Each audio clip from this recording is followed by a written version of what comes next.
Hi అండి, welcome to our channel Savitri కంటే. Sunday కానీ ఏదైనా హాలిడే కానీ వచ్చిందంటే చాలు పిల్లలు ఏదో ఒక స్పెషల్ బ్రేక్ఫాస్ట్ అడుగుతూ ఉంటారు కదా. ఇంకా మా పాప విషయానికి వస్తే మా పాపకి పూరి అంటే చాలా ఇష్టం అండి. అందుకే ఈ సండే తన కోసం పూరి చేశాను. ఈ రోజైతే పూరీలోకి కర్రీని నేను ఎలా చేస్తానో మీకు చూపించాలనుకుంటున్నానండి. వీడియోని స్కిప్ చేయకుండా లాస్ట్ వరకు చూసేయండి. ఫస్ట్ అయితే పూరీలు మంచిగా పొంగడం కోసం నేను పిండిని ఎలా కలుపుతానో చూసేయండి. ఈ పూరీ పిండిని కలుపుకోవడానికి గిన్నెలో 1 కప్పు గోధుమ పిండిని వేసుకుని తర్వాత అందులో 2 టీ స్పూన్ల బొంబాయి రవ్వ, సరిపడా సాల్ట్ వేసి మొత్తం పిండిని ఒకసారి కలుపుకోవాలి. తర్వాత ఇందులో ఒకేసారి కాకుండా కొంచెం కొంచెంగా వాటర్ పోసుకుంటూ మరీ లూజ్గా కాకుండా నేను ఇక్కడ చూపిస్తున్నట్లుగా చపాతీ పిండిని కలుపుకోవాలి.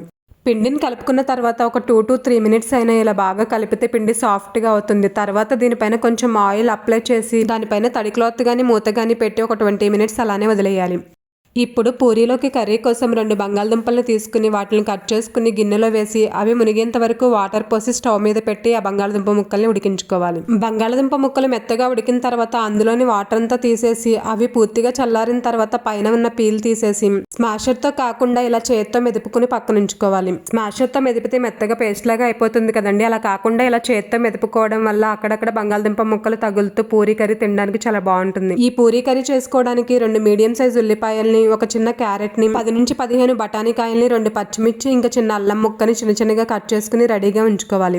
ఇప్పుడు పూరీ కర్రీ చేసుకోవడానికి స్టవ్ మీద ప్యాన్ పెట్టి అందులో ఆయిల్ వేసి ఆయిల్ హీట్ అయిన తర్వాత ఆవాలు, జీలకర్ర, పచ్చిశనగపప్పు, మినపప్పు వేసి ఫ్రై చేసుకోవాలి. అవి ఫ్రై అయిన తర్వాత చిన్నగా కట్ చేసిన అల్లం ముక్కలు, చిన్నగా కట్ చేసిన పచ్చిమిర్చి ముక్కలు వేసి ఫ్రై చేసుకోవాలి.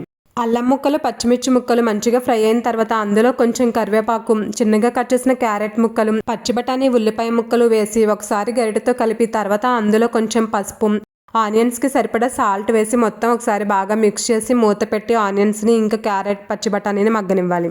ఆనియన్స్ అయితే త్వరగానే మగ్గిపోతాయి కానీ క్యారెట్ ఇంకా బఠానీ కొంచెం మగ్గడానికి టైం పడుతుంది కదండి. అందుకే అందులో కొంచెం వాటర్ పోసి క్యారెట్ ఇంకా బఠానీ కూడా సాఫ్ట్ గా అయ్యే వరకు మూత పెట్టి మగ్గించుకోవాలి. చూడండి, ఇలా ఉడికితే సరిపోతుంది. ఇప్పుడు ఇందులో ముందుగా ఉడికించి మెదుపుకున్న బంగాళదుంప ముక్కల్ని కూడా వేసి తర్వాత అందులో 1 టీ స్పూన్ కారపొడి, లేదంటే మనం తినే కారాన్ని బట్టి సరిపడా కారం వేసి 1/2 టీ స్పూన్ ధనియాల పొడి, 1/4 టీ స్పూన్ గరం మసాలా, సరిపడా సాల్ట్ వేసి గరిటతో మొత్తం ఒకసారి బాగా కలిపి వేసిన స్పైసెస్ అన్ని పొటాటోస్ కి బాగా పట్టేలాగా ఒక 2 మినిట్స్ ఫ్రై చేసుకోవాలి.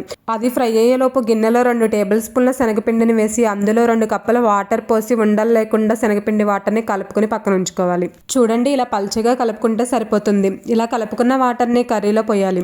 ఇలా శనగపిండి వాటర్ని పోసిన వెంటనే కర్రీ చిక్కగా అయిపోతుంది కదండి. అలా వెంటనే చిక్కగా అయిపోతే శనగపిండి సరిగ్గా ఉడక కర్రీ పచ్చివాసన వస్తుంది. అందుకే అందులో ఇంకొంచెం వాటర్ పోయాలి. ఇప్పుడు కర్రీ చిక్కగా అయ్యి ఇలా గ్రేవీ కన్సిస్టెన్సీలో వస్తుందండి. ఇప్పుడు ఫైనల్గా కొత్తిమీర తరుగు చల్లి ఇంకో 1 మినిట్ అలానే ఉంచితే ఎంతో టేస్టీగా ఉండే పూరీ కర్రీ అయితే రెడీ.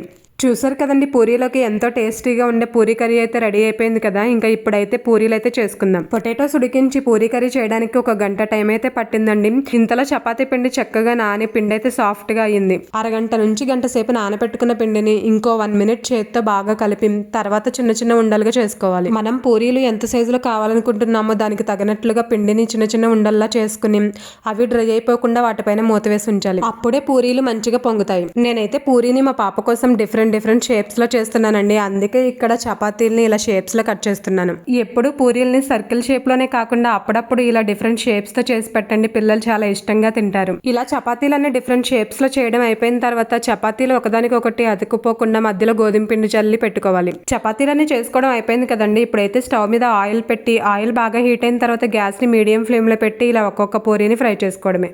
చూసారు కదండి పూరీలు ఎంత బాగా పొంగుతున్నాయో. ఈసారి మీ పిల్లల కోసం కూడా పూరీని ఇలా డిఫరెంట్ షేప్స్ లో చేసి పెట్టండి, వాళ్ళు చాలా ఇష్టంగా తింటారు. మా పాప కోసం పూరీ ఇంకా పూరీ కర్రీ అయితే రెడీ అయిపోయిందండి. నేను చూపించిన ప్రాసెస్ లో ఒకసారి మీరు పూరీ కర్రీని ట్రై చేసి కర్రీ టేస్ట్ కనుక నచ్చితే ఈ వీడియోని లైక్ చేసి ఛానల్ ని సబ్స్క్రైబ్ చేసుకోవడం మాత్రం మర్చిపోకండి. వీడియోని స్కిప్ చేయకుండా లాస్ట్ వరకు చూసినందుకు థ్యాంక్ యూ సో మచ్.